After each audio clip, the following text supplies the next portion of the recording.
हे भगवान, अब किसका फ़ोन आ गया? जरूर रेनू का होगा, सुबह से हिचकी आ रही है। हेलो, ये कंपनी वालों ने भी जान खा रखी है।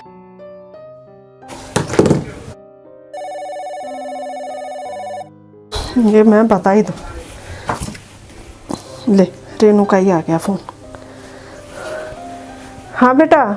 नमस्ते मम्मी। नमस्ते। बच गई तू, ना भी डांट खाती मेरे मुंह से।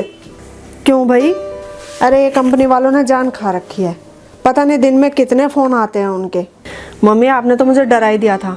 मैं भी सोचूं पता नहीं मुझसे क्या गलती हो गई जो मम्मी की डांट खानी पड़ेगी। खैर छोड़ो, आप ये बताओ आप ठीक हो ना? हाँ ठीक हूँ। क्यों? मम्मी 4 दिन संक्रांत के रह गए और आपने अभी तक मेरी संक्रांत भी नहीं भेजी, ना फ़ोन करके पूछा कि बेटा तुझे संक्रांत पे क्या क्या चाहिए।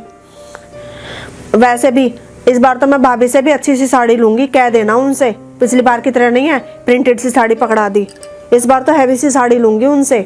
ठीक है, कह दूँगी। अरे रेनू, मैं सोच रही थी तो खुद ही आ जाती, तो अपनी पसंद का ही ले जाती सामान। मम्मी अभी तो मेरा मुश्किल है आना। वो क्या है ना, मेरी सास ने भी है ना मेरी नंद को बुला लिया संक्रांत का त्यौहार देने के लिए। अब वो घर आएंगी और फिर मैं यहाँ आ जाऊँ तो अच्छा नहीं लगेगा। ये बात तो है बेटा, बेटी घर में आए तो बहू का तो रहना बनता ही है घर। आखिर बेटी का भी तो मन करता होगा अपनी भाभी से मिलने का। तुम दोनों नंद भाभी का ये प्यार देखकर अच्छा लगा। भगवान तुम दोनों का ये प्यार हमेशा बनाए रखे। अरे मम्मी, प्यार व्यार ना है, वो तो मैं उनको घर इसलिए छोड़ के नहीं आ सकती क्योंकि मेरी नंद की निगाह ना ठीक नहीं है। निगाह ठीक नहीं है मतलब? मैं समझी नहीं। अरे मम्मी क्या बताऊँ, मेरी जो नंद है ना उनकी निगाह ना बड़ी चोर वाली है। पता क्या हुआ, अभी हो गए 2 महीने के करीब वो आई थी। मैं बाज़ार चली गई किसी काम के लिए। जब आई ना तो देखा माँ और बेटी दोनों मेरी ड्रेसिंग टेबल खोल के बैठी हुई थी और मेरी नंद है ना मेरे जो आर्टिफिशियल का बॉक्स है एक, उसमें से ना टॉप्स निकाल के वो पहन रही थी। मैं बोली माँ ये क्या कर रही हो? तो दोनों माँ बेटी का रंग है ना बिल्कुल सफ़ेद हो गया। फिर मेरी सास पता क्या कहने लगी, मैंने ही कह दिया था कि है ना तू अपनी भाभी का पहन जा टॉप्स, जब आएगी दोबारा तो दे देना। फिर क्या मम्मी, मैंने तो उस दिन माँ बेटी को अच्छे से सुनाया कि खबरदार मेरी किसी चीज़ को हाथ लगाया तो, और ना मेरे से बिना पूछे कोई सामान लेने की ज़रूरत है। अब मैं तो कभी मुझे यहाँ आना होता है ना तो मैं तो कमरे का ताला लगा कर आती हूँ। अच्छा, और नहीं तो क्या मम्मी, मुझे इन माँ बेटी का भरोसा नहीं है बिल्कुल भी। अच्छा मम्मी फ़ोन रखती हूँ, बहुत देर होगी, मुझे काम है। चल ठीक है। अच्छा तो बता तो देती कब तक आएगी फिर तू? कल तो नहीं मम्मी, मैं ना परसों देखूँगी, परसों आ जाऊँगी। चल ठीक है। ठीक है मम्मी।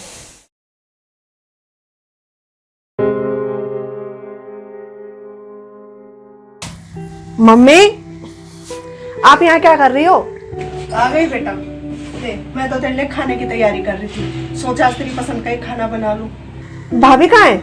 अरे तू अंदर तो बैठ, आ रही हूँ अभी बताती हूँ। अच्छा ठीक है। वो शाम को अपने घर चली गई, बोली मम्मी मैं भी एक रात रुका हूँ, बहुत दिन हो गए। मैं आई और वो चली गई। अरे आज शाम तक आ जाएगी। मैंने कह दिया था उससे कि बेटा ना दोपहर में ही आ जाना, शाम मत करना। तो पहले ये बता चाय पिएगी या खाना खाएगी सीधा? फिर बाजार भी चलना है सामान लेने के लिए। चाय बना दो, खाना है ना बाजार से आके खा लेंगे। चल ठीक है, तो मैं चाय बना के लेके आती हूँ तेरे लिए। राम।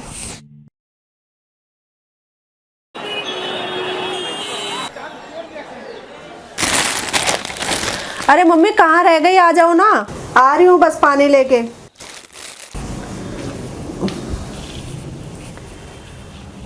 अरे ये क्या कर दिया मम्मी, सारे कपड़े गीले कर दिए। तो मैं और कपड़े लेके भी नहीं आई हूँ। अरे बेटा गलती से गई है, तू ऐसा कर मेरी साड़ी पहन ले। सूट तो सारे मेरे ऐसे ही हैं, आपकी साड़ियाँ भी ऐसी हैं। मैं भाभी की अलमारी में से कोई सूट निकाल कर पहन लेती हूँ। आप भी हो ना मम्मी।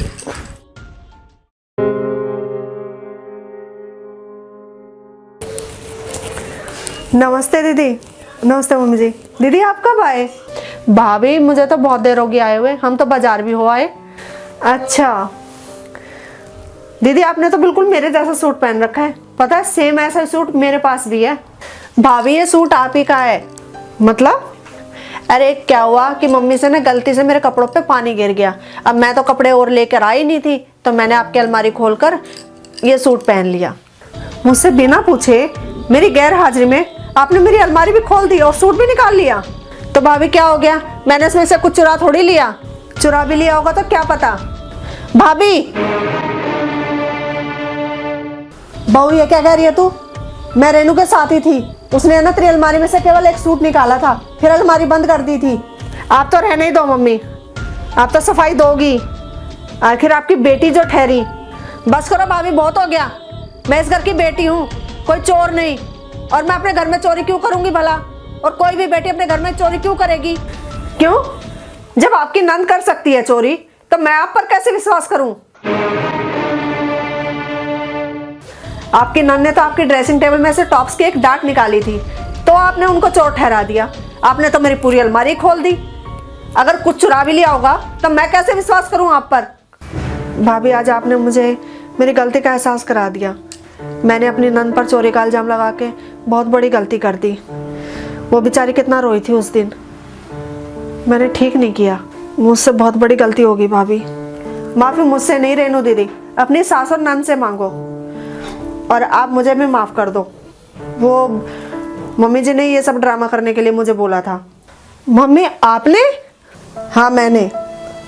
ये बातें शायद मैं समझाती ना तुझे तो तेरी समझ में नहीं आती, इसलिए मैंने तेरी भाभी से कहा था कि तुझे अच्छे से समझाए। शायद तू खुद को अपनी नंद की जगह रख के देखेगी ना, तो ये बातें तेरी भेजे में जाएंगी। अब जैसे तुझे लग रहा है ना, उस टाइम तेरी सास को और तेरी नंद को लग रहा होगा। तो माफी मुझसे नहीं, उनसे मांग। सही है दीदी। वैसे भी संक्रांत का त्यौहार तो रूठों को मनाने वाला त्यौहार होता है। पता है दीदी, हमारे यहाँ ये त्यौहार बड़ी धूमधाम से मनाया जाता है। पता है दीदी, हमारे यहाँ ना देवरानी जिठानी को और बहू सास को और भाभी नंद को मनाती है, और उनके यहाँ ना गीत गाते हुए जाते हैं, और साथ में ना गरम कपड़े, फल, मिठाई, मूंगफली, रेवड़ी ये सब लेकर जाते हैं।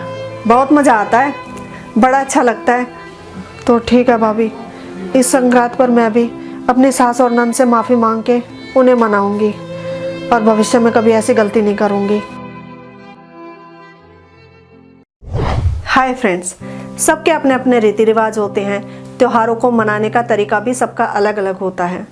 आप मुझे बताइए कि मकर संक्रांति वाले दिन किस किस के यहाँ एक दूसरे से रूठे हुए को मनाने का रिवाज है, और कमेंट करके मुझे ये भी बताइएगा कि आप ये मकर संक्रांति का त्यौहार कैसे मनाते हैं। शायद मुझे भी कुछ अच्छा सीखने को मिल जाए, एक नया तरीका इस त्यौहार को मनाने का मिल जाए। तो कमेंट करके ज़रूर बताइएगा। और आप सभी को हमारी पूरी लाइफ मोटिवेशन की टीम की तरफ से मकर संक्रांति की ढेरों बधाइयाँ। धन्यवाद।